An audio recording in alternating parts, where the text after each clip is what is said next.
99 Speedmart is set to make a big splash on the main market. With a whopping of 2.36 billion to be raised, this IPO is set to be the biggest of 2024.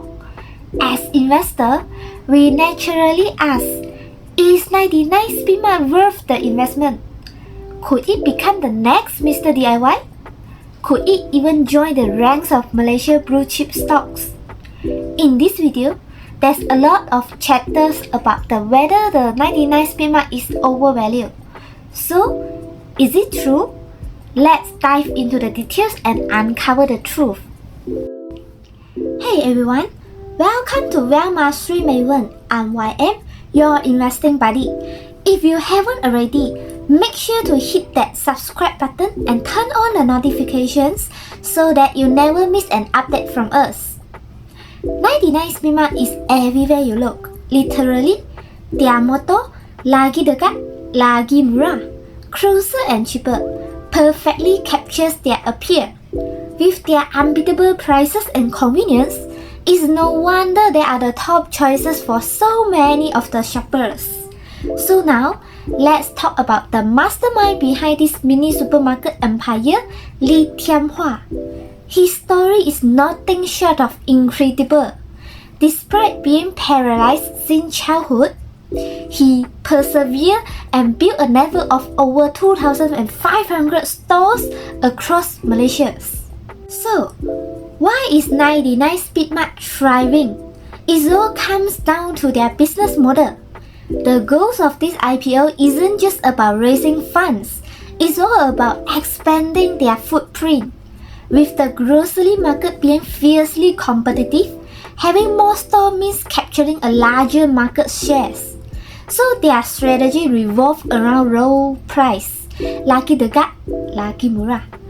By maintaining the thin profit margins and focusing on the high sales volume, they have dominated the market.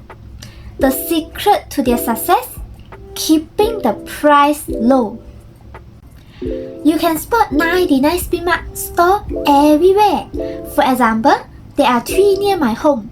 It's super convenient, no need to drive out for shopping. Their consistent 9% of gross profit margin reflects their strategy. Buying products cheaper and selling them at slightly higher prices while keeping the prices among the lowest in the market. When you compare the 99 Speedmart prices with other competitors like 7-Eleven, My News, KK Mart, Watson and Guardian, 99 Speedmart still comes out cheaper. This competitive pricing attracts a lot of customers and builds a strong brand loyalty. So, how do they profit with such low price? The answer is volume. By purchasing in bulk, they negotiate lower price from their suppliers. They focus on a limited range of SKU stock keeping units, allowing them to buy in larger quantity for each product category. So this bulk purchasing leads to a greater discount and ensure that they offer the most competitive products. Their models relies on selling large volume at low margins to achieve profitability. This approach helps to reduce costs and boost the turnover. However, a 9% gross profit margin doesn't cover administrative and operational expenses. For example, like the rental, utilities, and staff salaries. The profit from the product sales alone are not enough to cover these costs. Additionally, their widespread presence allows them to earn from the advertising and product listing fees, which contributes to their revenue and continue to grow. Looking at their prospectus, it's clear that the store number and the sales are on the rise. They plan to open another 250 more stores by the end of 2025. As they continue to grow, their profits are expected to rise accordingly. So, is 99 Speedmart overvalued? In my view, the the current price might reflect its potential variation in 5 to 10 years. Take Mr. DIY as a case study.